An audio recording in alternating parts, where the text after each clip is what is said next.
Hello,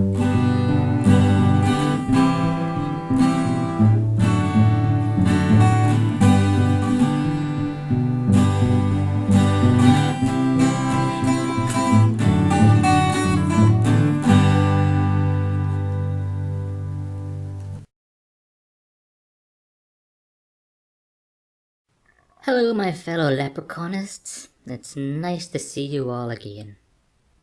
I have a special video for you all that took many backhanders to pull together. Yes, you read the title right. Today I have a face-to-face with none other than Laci Green. I'm just waiting for her to log in for my scheduled slot. I also have a big surprise for her near the end of the conversation that might be revolutionary. Shh! Quiet though. She thinks she's going to be talking to Wizard of Cause. Wait, yeah, she's just arrived online. And call.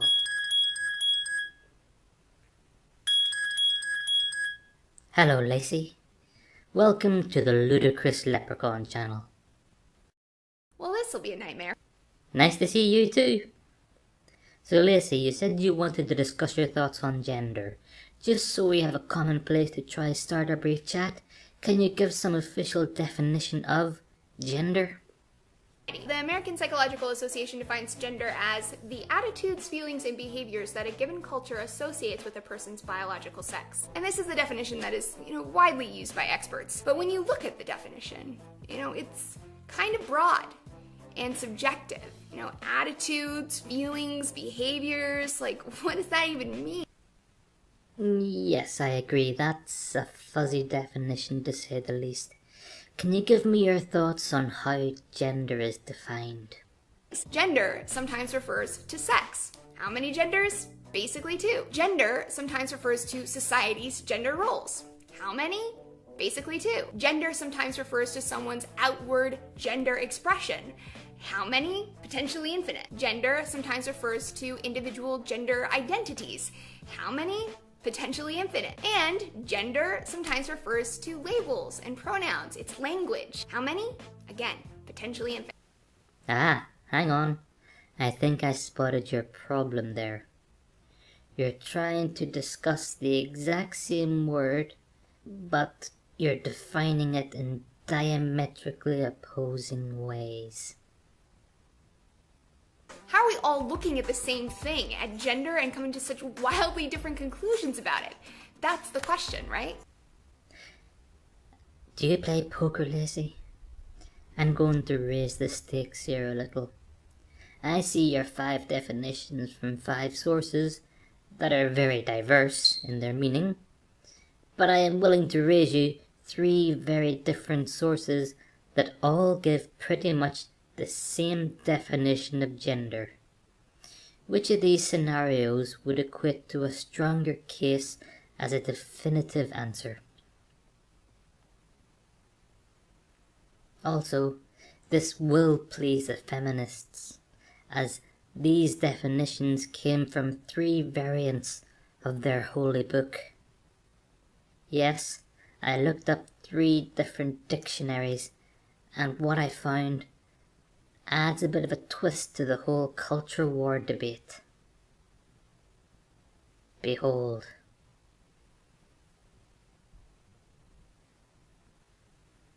That's affirmative.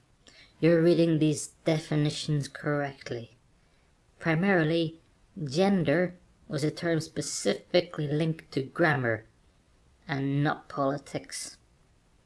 It was only informally defined as a person's sex, but first and foremost linked to how you address iambic pentameter.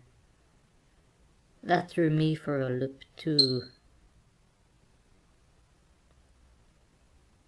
Laci, I do not want to make you look like a fool, and I promised you a present for your participation.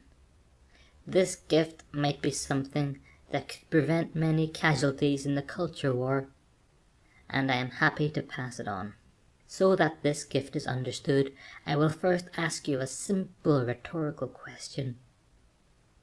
Say you were in a large shopping mall and you needed to use the restroom. You walked in to face a considerable number of cubicles, so you try the first door, but it is occupied.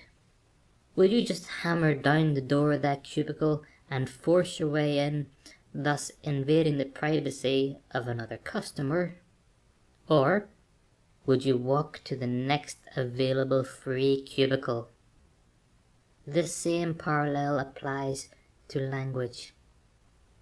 A beautiful thing about the English language is that you can add to it.